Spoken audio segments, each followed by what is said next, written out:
अस्सलाम वालेकुम दोस्तों, मेरी प्यारी बहनों, कभी आपने गौर किया है कि ईद के तीसरे दिन वो लड़कियां जो अपने हाथों पर मेहंदी के खूबसूरत नक्श व निगार सजाकर खुशी से मुस्कुराती हैं, चंद ही दिन बाद उन्हीं हाथों से अपने आंसू क्यों साफ कर रही होती हैं? जिन हाथों में खुशबू बसाई जाती है, वही हाथ फिर तकदीर की तलखियों को सहने वाले क्यों बन जाते हैं? क्या ये मेहंदी सिर्फ रंग लाती है या किसी छुपे हुए दर्द की अलामत भी बन जाती है? आज हम एक ऐसी तल्ख हकीकत से पर्दा उठाने जा रहे हैं जो आम आंखों को नजर नहीं आती, लेकिन हर वो दिल जो मोहब्बत, इज्जत और रिश्तों के जख्म सह चुका हो, वो इस सच को पहचानता है। वो लड़कियां जो ईद के दिन मेहंदी लगाकर खुशी से झूमती हैं, फिर वो पूरा साल क्यों रोती रहती हैं? इस राज को जानने के लिए दिल मजबूत कर लीजिए, क्योंकि आज की हकीकत दिल दहला देने वाली है। मेरी प्यारी बहनों, ये सब कुछ बताने से पहले मैं आपको एक दिल दहला देने वाला वाकया सुनाती हूँ। कहते हैं कि एक शख्स था जो अपनी बीवी से बेपनाह मोहब्बत करता था। उसे देखे बगैर उसका दिल बेचैन हो जाता था। उसकी आवाज सुने बगैर दिन अधूरा लगता था और उसकी मौजूदगी के बगैर वो खुद को खाली महसूस करता था। अल्लाह का करना ऐसा हुआ कि वो औरत किसी लाइलाज मर्ज में मुब्तला हो गई। शौहर ने दिन रात मेहनत की, हर हकीम, हर तबीब, हर दवा आजमाई, सदके दिए, नजर मानी, लेकिन वो शिफा न पा सकी।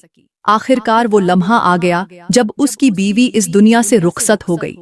तदफीन के बाद भी उस शख्स की दुनिया वही कब्र बन गई। वो रोज उस कब्र पर जाता, मिट्टी के ढेर से लिपट कर चीखें मारता, कहता, मेरी बीवी, तू मुझे छोड़कर क्यों चली गई? तू क्यों गई?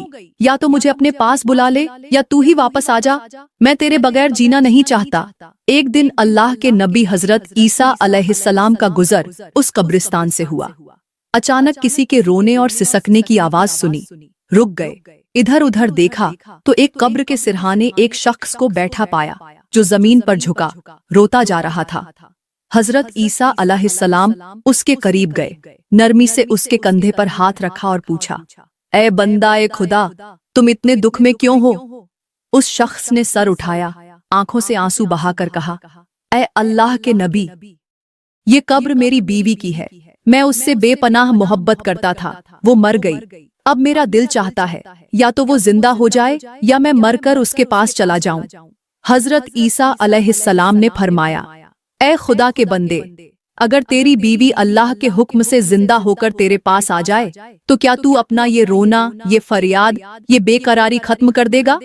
वो शख्स बेकरार होकर बोला, जी हाँ, ऐ अल्लाह के नबी, अगर वो जिंदा हो जाए तो मेरी दुनिया संवर जाएगी, मेरा दिल फिर से आबाद हो जाएगा।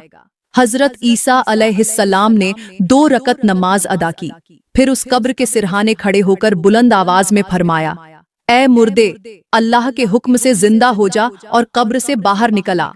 उनके अल्फाज जैसे ही मुकम्मल हुए, जमीन कांपी, कब्र फटी और अंदर से एक औरत बाल बिखेरे, गुबार में लिपटी हुई, चीखती हुई बाहर निकली। उसके हाथों पर आग भड़क रही थी और उन्हीं हाथों के साथ सांप लिपटे हुए थे जो उसे काट रहे थे, जैसे वो गोश्त चबा रहे हों। उसका शौहर ये मंजर देखकर पीछे हट गया, दिल दहल गया और चीख निकली। मगर हजरत ईसा अलैहिस्सलाम ने उस औरत से पूछा, ऐ औरत, ये तुम्हारे हाथों को सांप क्यों काट रहे हैं? ये आग क्यों लगी हुई है? औरत के आंसू बहने लगे। वो कांपती हुई आवाज में बोली, ऐ अल्लाह के नबी, मैंने दुनिया में एक ऐसा गुनाह किया था जिसकी सजा ये हाथ आज भुगत रहे हैं। हजरत ईसा अलैहिस्सलाम ने पूछा, कौन सा गुनाह? औरत ने शर्मिंदा होकर कहा, मैं दुनिया में अपने हाथों को मेहंदी से सजाती थी, लेकिन वो मेहंदी शौहर के लिए नहीं, गैर मर्दों को दिखाने के लिए लगाती थी। मैं संवरती थी, मगर अपने शौहर की मोहब्बत के लिए नहीं, दुनिया